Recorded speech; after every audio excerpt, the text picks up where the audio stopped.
మరో break news చూస్తున్నాం. చేవెళ్ల మాజీ ఎంపీ కొండా విశ్వేశ్వరరెడ్డిపై బంజారాహిల్స్ పోలీసులు కేసు నమోదు చేశారు. ఎన్నికల వేళ గచ్చిబౌలి పోలీస్ స్టేషన్ పరిధిలో డబ్బు తరలిస్తూ పట్టుబడ్డ సందీప్ రెడ్డి కేసులో కొండా విశ్వేశ్వరరెడ్డికి నోటీసులు ఇచ్చేందుకు ఎస్ఐ వెళ్లారు. ఆయన్ను బంధించి చిత్రహింసలకు గురిచేశారంటూ కొండా విశ్వేశ్వరరెడ్డిపై ఐపీసీ సెక్షన్ 332, 342, 506 కింద కేసు నమోదు చేశారు.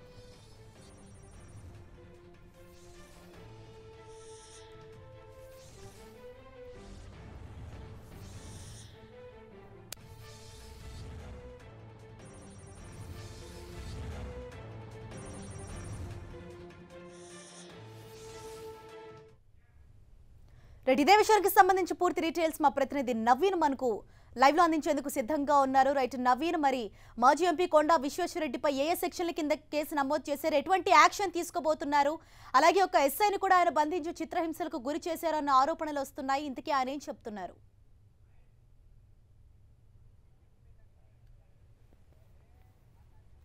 హరీష, మొన్న జరిగినటువంటి ఎంపీ ఎలక్షన్లో గచ్చిబౌలి పోలీస్ స్టేషన్ పరిధిలో 10 లక్షల రూపాయల డబ్బుని నగదుని తాను చేవెళ్ళ పోటీ చేస్తున్నటువంటి కొండా విశ్వేశ్వరరెడ్డి కోసం తీసుకెళ్తున్నట్టు సందీప్ రెడ్డి అతను పైన కేసు నమోదైంది.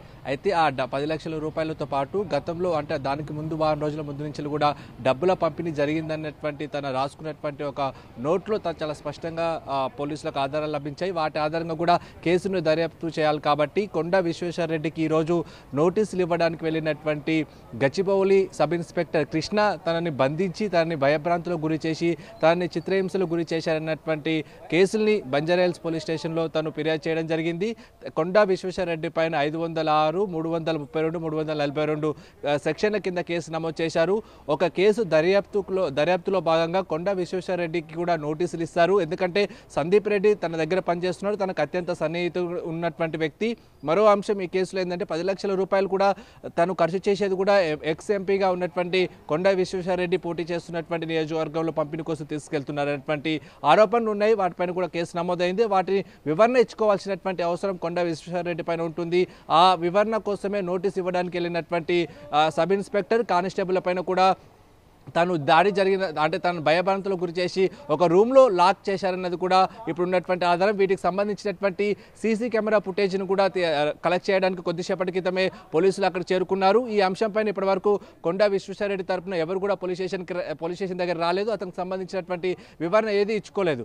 ఒక కేసు దర్యాప్తులో భాగంగా నోటీసులు ఇవ్వడానికి వెళ్ళినటువంటి సబ్ ఇన్స్పెక్టర్ పైన దౌర్జన్యం చేయడము, తనను బంధించడము, తన చిత్రహింసలకు పాల్పడినటువంటి కొండా విశ్వేశ్వరరెడ్డి పైన కేసు అయితే నమోదైంది. ఫర్దర్ యాక్షన్ గా రేపు ఈ అంశం పైన కూడా పూర్తి స్థాయిలో డీసీపీ స్థాయి అధికారి కూడా వివరణ ఇచ్చేటువంటి అవకాశం అయితే చాలా స్పష్టంగా కనిపిస్తుంది. హరీష.